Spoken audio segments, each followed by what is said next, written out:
I mean, it's an open secret. This randomly assigning district court judge thing, something's wrong here. Something's happening. It is statistically impossible for Judge Boasberg to get the cases he's getting. It's statistically impossible. When I was Attorney General in Missouri, we saw this in the 8th Circuit. The one Democrat-appointed judge ended up on the panels. It's statistically impossible for that to have happened in that period of time. So I wanted to ask you, what are some reforms that we might consider to ensure that this is truly random? Because if one of the remedies is that you actually have a randomly selected district court judge, then they ought to be a randomly selected district court judge. Do we have like a lottery? Do we have a big wheel? What are some ideas? Because I think there's enough suspicion right now that it's affecting the credibility of the court. It occurs to me that, and I don't want to retread some of the same tire tracks here, but broadly speaking, really what we're talking about is a separation of powers issue. I mean, this is ultimately, when you distill it, this is one way it plays out. As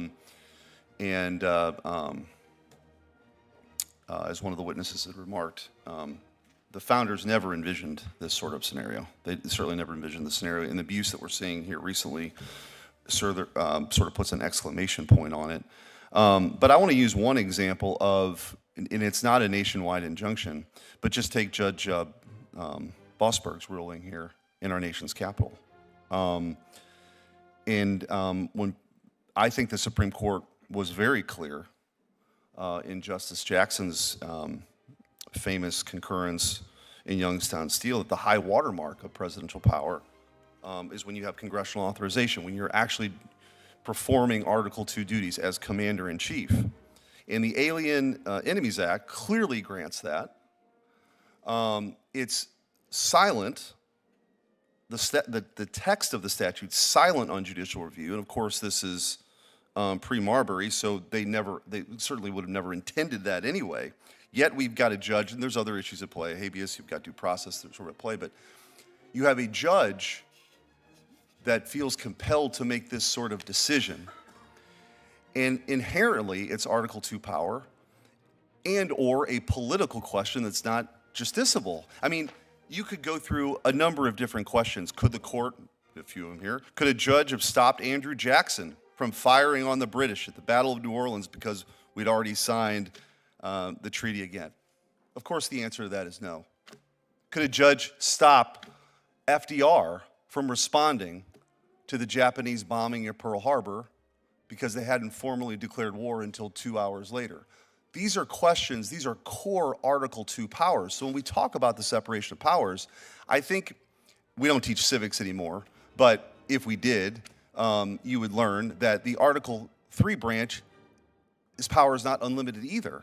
It's in fact limited. And Congress gets to limit Article III power, which is sort of, I think, one of the reasons we're here today. And I think we've seen, Senator Hawley had the graph of when we've seen this acceleration. And I think the chairman's bill, I'm a co-sponsor of it, I think the time is now. And maybe there is this sort of mutually assured destruction that Senator Schiff is talking about. Maybe these are the conditions by which you actually can get something like this done. But I do want to raise one other question. And Mr. Panaccio, I offer this to you. I mean, it's an open secret. The appellate bar and the politically sensitive litigators know that this randomly assigning district court judge thing, something's wrong here. Something's happening. It is statistically impossible for Judge Boasberg to get the cases he's getting. It's statistically impossible. When I was Attorney General in Missouri, we saw this in the 8th Circuit. The one Democrat-appointed judge ended up on the panels. It's statistically impossible for that to have happened in that period of time. So I wanted to ask you, what are some reforms that we might consider to ensure that this is truly random? Because if one of the remedies is that you actually have a randomly selected district court judge, then they ought to be a randomly selected district court judge. Do we have like a lottery? Do we have a big wheel? What are some ideas? Because I think there's enough suspicion right now that it's affecting the credibility of the court.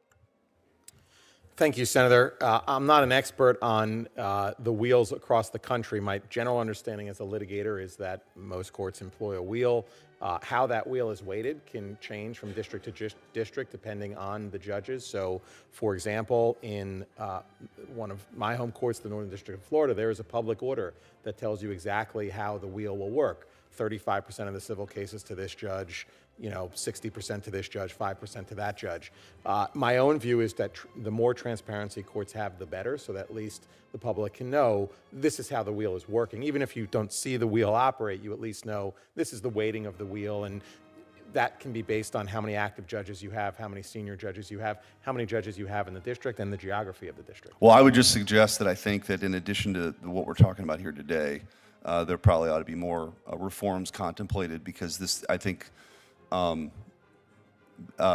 you don't need to be some soothsayer or the oracle at Delphi to understand that there's something amiss here. Thank you. Thank you, Senator Schmidt.